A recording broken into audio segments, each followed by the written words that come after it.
segundo livro das Crônicas, no capítulo 35. Segundo livro das Crônicas, capítulo 35, nós vamos ler a partir do versículo 20. É no Antigo Testamento. Quem encontrou aí, diga amém. Amém? Encontraram aí? Vai passar ali Samuel, depois Reis e depois a Crônicas. Encontrou aí? Segundo livro das Crônicas, 35, versículo 20. Amém? Diz assim: depois de tudo isso, havendo Josias já preparado a casa, subiu Neco, rei do Egito, para guerrear contra Carquemes, junto ao Eufrates. E Josias lhe saiu ao encontro. Então ele lhe mandou o mensageiro dizendo: que tenho eu que fazer contigo, rei de Judá? Quanto a ti, contra ti, não venho hoje, senão contra a casa que me faz guerra. E disse Deus que me apressasse: guarda-te de te opores a Deus que é comigo, para que não te destrua. É isso mesmo que você está lendo na tua Bíblia aí? É isso mesmo? Então coloca a tua Bíblia aí sobre o teu assento. Fecha os teus olhos aí. Coloca as tuas mãos aí à altura do teu coração. Nós vamos fazer essa oração. Vamos abrir o nosso coração, amados, para que Deus fale nessa noite. Senhor meu Deus e meu Pai, Deus amado e bendito, Deus criador dos céus e da terra, Deus de Abraão, de Isaque, de Jacó, nós abrimos, meu Pai, o nosso coração para a tua palavra. Fala poderosamente nessa noite, meu Deus, no nome de Jesus, e que assim seja, graças a Deus. Vamos aplaudir bem forte ao Senhor. Amém. Toma o teu assento aí, toma o teu assento. Glória a Deus, vamos nos situar. Carquemes, onde ele estava, era a capital dos heteus, situada às margens do rio Eufrates, era uma cidade. E o rei Neco, quem já tinha ouvido falar desse rei aqui, Neco? Não? Pastor, tinha ouvido falar do rei Davi, o Nabucodonosor, que nós falamos na semana passada, mas o Neco nunca tinha ouvido falar. O Neco, amado, era o rei do Egito. Nessa época, uma das nações mais poderosas era a Síria, mas a Síria estava caindo. Então essas outras nações estavam aparecendo como potências. Israel, que era Judá, a própria Babilônia e também o Egito. E o outro personagem de hoje é o rei Josias. O rei Josias é um dos reis mais famosos da Bíblia. Por quê, pastor? Porque ele obedecia ao Senhor, era um homem de Deus. Mas para esse episódio, nós vamos aprender uma coisa muito importante. Quando o rei Neco estava no caminho para Carquemes, o rei Josias se opôs a ele. Aí ele mandou um mensageiro para o rei Josias e falou para ele: olha, eu não tenho nada contra você, não sou seu inimigo, mas você não pode se opor a mim, porque eu estou em uma missão de Deus. Pastor, mas o rei Neco não era de Israel. Será que ele estava falando a verdade? Que ele realmente estava servindo a Deus? Que se ele fosse se opor ao rei Neco, Josias, ele estaria indo contra Deus? Você acha que ele estava falando a verdade? Sim ou não, irmãos? Você acha que Deus pode usar uma pessoa que não é da igreja para chamar a sua atenção? Pode ou não pode? Pode sim. Pode, irmãos. Deus pode usar qualquer tipo de comunicação para chamar a tua atenção. Então o rei Neco, nós vamos ler na própria palavra, o escritor ele deixa bem claro, ele estava sim a serviço do Senhor. E o rei Josias não quis ouvir a sua advertência. E nós vamos ver, amado, na própria palavra, que todas as vezes que eu não dou ouvidos à palavra de Deus, eu vou me dar mal. Pastor, mas o rei Josias não era um homem de Deus? Era ou não era? Sim, era um homem temente a Deus. Mas o diabo conseguiu enganá-lo. Era um homem de Deus? Era, mas era um homem de carne e osso, que também tinha o seu orgulho. Quem é esse Neco para me dar ordens? Eu sou rei de Judá, eu sou um homem de Deus. Quem é ele para falar da parte de Deus? Não vou aceitar. Por acaso ele está querendo me afrontar? Não vou aceitar a sua afronta. E vamos ver o que aconteceu, irmãos. Olha o versículo 21, para você entender. Então ele mandou o mensageiro dizendo: que tenho eu que fazer contigo, rei de Judá? Quanto a ti, contra ti não venho hoje, senão contra a casa que me faz guerra. E disse Deus que me apressasse. Está vendo? Ó? O que significa isso aqui? Ele estava a serviço do Senhor. Então, amados, Deus pode sim usar uma pessoa para falar com você, para chamar a tua atenção ao que você está fazendo, que Deus está vendo que não está certo. Ele pode chamar a sua atenção através de uma pessoa ou através de qualquer meio de comunicação, para falar para você que você deve mudar a tua atitude. Mas vamos ver o que aconteceu. Versículo 22. Porém Josias não virou dele o rosto, antes se disfarçou para pelejar com ele. Olha aí, ó. E não deu ouvidos às palavras de Neco, que saíram da onde, irmãos? Quem está acompanhando aí? Você só vai compreender se você acompanhar. Vamos lá. De novo, vamos lá. Porém Josias não virou dele o rosto, antes se disfarçou para pelejar com ele, e não deu ouvidos às palavras de Neco, que o que mais? Não, você não está acompanhando não. Vamos tentar de novo, vamos lá. Aqui, ó. Versículo 22, vamos lá. Porém Josias não virou dele o rosto, antes se disfarçou para pelejar com ele, e não deu ouvidos às palavras de Neco. O que mais? Que saíram da boca de Deus. É só a irmã que está lendo? Não é o que está escrito aí não, Marília? É o que está escrito aí, irmã Fátima? Hein? Da parte de Deus. Olhe para mim aqui. Eu pergunto para você, esse detalhe é importante ou não? Irmão, se não tivesse esse detalhe, não teria sentido esse ensino de hoje, é ou não é? Olhe para mim aqui todos, olhe para mim. Quando você for ler a palavra, preste atenção a esses detalhes. Esses detalhes, amados, é a revelação de Deus. É quando Deus ele vai falar com você. Ele não ouviu as palavras de Neco, mas que eram as palavras do Senhor. Só que ele não deu atenção aqui, ó. Vamos de novo, versículo 22. Porém Josias não virou dele o rosto, antes se disfarçou para pelejar com ele, e não deu ouvidos às palavras de Neco, que saíram da boca de Deus. Antes veio pelejar no vale de Megido, e os flecheiros atiraram no rei Josias. Então o rei disse a seus servos: tirai-me daqui, porque estou gravemente ferido. E os seus servos o tiraram do carro e o levaram no segundo carro que tinha, e o trouxeram a Jerusalém. E o que aconteceu com ele aí, irmãos? E morreu. E o sepultaram no sepulcro de seus pais. E todo Judá e Jerusalém tomaram luto por Josias. Sabe qual era a idade dele aqui quando ele morreu? 39 anos. Estava ainda na flor da idade.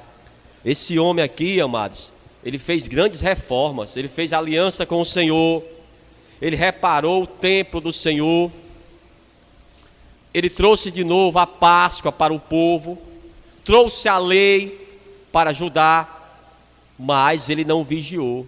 O diabo conseguiu tirar essa vida, 39 anos. Olhe para mim aqui. Você acha que era a vontade de Deus esse homem morrer com 39 anos? Era a vontade de Deus, irmãos? Mas Deus, ele respeita a sua vontade. Se você quer assim, então faça, mas tem as consequências. Deus, ele vai usar alguém ou algo para chamar a sua atenção, mas quem decide é você. E ele vai respeitar a tua decisão, mesmo sabendo que você vai se dar mal. Quantas pessoas morrem hoje, irmãos? Por causa disso. Pessoas que, como Josias, são pessoas que conhecem até o Senhor, mas estão como? Estão em desobediência. O Senhor fala para ele, mas ele não dá mais ouvidos. Pastor, hoje morrem pessoas com a idade até inferior, até adolescentes de 15, 16 anos, 39 anos hoje, pastor, já é coroa, vamos dizer assim, por causa da sua desobediência. A pessoa está falando para ele, irmão, não é por aqui não. Estava falando isso à tarde. A pessoa chega, pastor, olha, eu quero sair da igreja. Irmão, mas foi o Senhor que falou para você sair? Irmãos, olhe para mim aqui. Você acha que Deus, ele vai mandar alguém sair da igreja? Vai, Marcelo? Vai mandar alguém sair da igreja? Não, a pessoa sai porque ela quer, porque ela é desobediente. Só que tem as consequências, irmãos. O diabo conseguiu matar mais um, 39 anos. Eu acredito, irmãos, que Deus tinha grandes planos para o rei Josias, mas ele se exaltou. O rei Neco, olha, eu sou homem de Deus, Deus fala comigo. Ele não estava mentindo, irmãos, e por isso ele morreu facilmente. Ainda no livro de 2 Crônicas 35 e o versículo 25, a palavra diz: e Jeremias fez uma lamentação sobre Josias, e todos os cantores e cantoras falaram de Josias nas suas lamentações, até o dia de hoje, porque as deram por estatuto em Israel, e eis que estão escritas na coleção de lamentações. Ele foi, amados, um homem que respeitou ao Senhor. Ele foi um homem que obedeceu a Deus. E eu tenho certeza, irmãos, que os propósitos dele para o Josias eram maiores. Que Deus tinha grandes planos para o Josias. Mas, olha, Deus, ele não interfere, amado, nas tuas escolhas. Ele vai mostrar para você o caminho que você deve andar. Olha, mas ele não vai obrigar você, não. Ele vai mostrar, vá por aqui. Ou então você está indo por um caminho que ele diz, não, não vá por aqui. E outra coisa, procure aí o livro de Números, volte aí até o livro de Números. Números 22. Para você entender como Deus ele pode usar até mesmo uma jumenta para falar com você. Às vezes a pessoa, amados, ela está tão fechada. Números 22. Números 22, a partir do versículo 26. A mente dela está tão cauterizada, irmãos, que ela não ouve mais ninguém. Olhe para mim aqui. A pior pessoa para você falar é aquela que já sabe de tudo. Já sei, pastor, disso aí. Eu já conheço isso aí. Irmão, nem adianta. Sinceramente, você vai perder o seu tempo. Porque a pessoa já sabe. Ela já sabe, mas ela não quer obedecer. Aí você fala para ela: irmão, não vá por aqui, não é assim.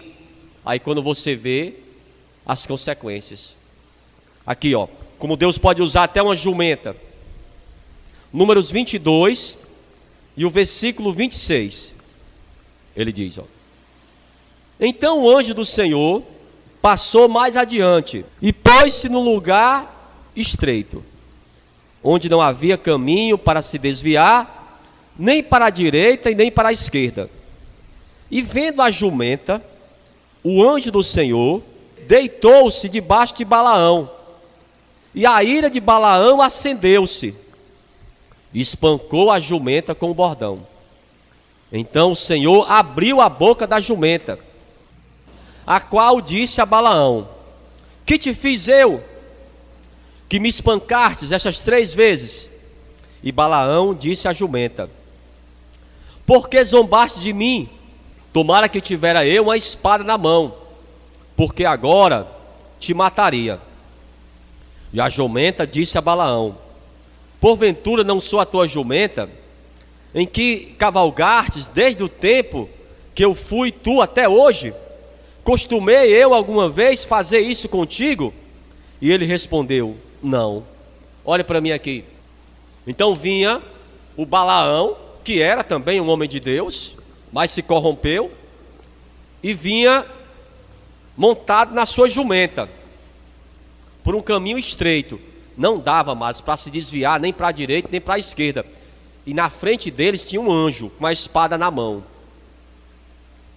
Eu pergunto aqui para você: quem foi que viu o anjo? Foi a jumenta ou foi o Balaão? Compreendeu? A jumenta viu o anjo e o profeta não viu. Quando a pessoa, amados, ela sabe de tudo, ela pode se perder fácil, e o diabo consegue enganar facilmente. Mas eu sou um homem de Deus, o Josias, eu fiz a reforma do templo, olha, eu renovei a aliança com o Senhor. Está errado? Está certo o que ele fez, mas ele se exaltou, e o diabo, ele sabe disso, irmãos. Ele quer que você se exalte, porque ele sabe que se você se exaltar, no lugar de você dar a honra para Deus, você quer a honra para você. Eu fiz. Quando você diz que você que fez, está perigoso já. Quando você fala que é você que faz isso ou faz aquilo, já está com perigo já. Então, irmãos, quem viu o anjo foi a jumenta, não foi o profeta. E a jumenta teve que alertar ele: olha, é um anjo que está à nossa frente. Você é burro, é? Eu sou uma jumenta, mas você é burro? Então Josias, ele morreu facilmente. O diabo, amados, conseguiu tirar a vida de um grande rei. Depois de Davi, somente o rei Ezequias e depois o rei Josias. Ele nasceu, amado, debaixo de uma profecia. Deus tinha grandes planos para ele, mas ele morreu facilmente aos 39 anos, porque não quis aceitar uma advertência. Quem é esse para me advertir? Eu que sou da igreja? Como é que uma pessoa, pastor, do meu trabalho vem me chamar a atenção? Preste atenção então. Agora, nem tudo também é de Deus. Você também tem que ter sabedoria. Tem que ter sabedoria. Nem tudo também é de Deus. Não vá, amados, colocar a mão no fogo por ninguém. Ah, pastor, mas olha, aquele pastor, ele coloca a mão na cabeça da pessoa, aí todo mundo cai. Eu não duvido não, irmãos. Eu não duvido, mas não é por aí. Como também aquela pessoa simples, que não sabe nem falar direito, mas Deus pode estar usando ela para falar com você, que sabe de tudo. Então você tem que ter cuidado. E daqui a pouco, irmão, nós vamos fazer essa oração sim, para tirar das nossas vidas o espírito de rebeldia, o espírito de teimosia, de desobediência, porque isso aqui, amados, é um espírito. Foi aquele espírito que conseguiu enganar o Josias. E ele não aceitou aquela advertência. Nós vamos orar nesse sentido, amados, para tirar da nossa vida, tirar da nossa casa esse espírito. Porque o espírito de rebeldia, de desobediência, o que ele vai causar? Vai causar o tumulto, vai causar o caos, uns contra os outros, sim ou não? Porque você diz uma coisa para a pessoa não quer ouvir. Você está falando para aquela pessoa e está advertindo ela, porque você quer, amados, o bem dela. É como Deus. Deus, ele só vai chamar a atenção daquela pessoa que ele quer o bem. Ele não quer o mal, não. Mas ele não obriga você, não, irmãos. Deus, ele deixou Josias tomar a atitude que ele queria tomar. Mas acredito, amados, que o Senhor, ele não queria isso. O Senhor queria que Josias continuasse as reformas, mas ele colocou os pés pelas mãos. Ele se exaltou. Ele achava, amados, que todas aquelas conquistas vinham de quê? Da sua própria sabedoria. Eu sou o homem de Deus. Tudo bem que você é um homem de Deus, você é uma mulher de Deus, amém. Mas, amados, eu só faço algo na dependência de Deus. Eu dependo do Senhor. E se o Senhor está chamando a atenção de você em algo, dê atenção. Dê atenção. Amém? Vamos ficar de pé então. Vamos aplaudir bem forte ao Senhor. Aplauda forte ao Senhor.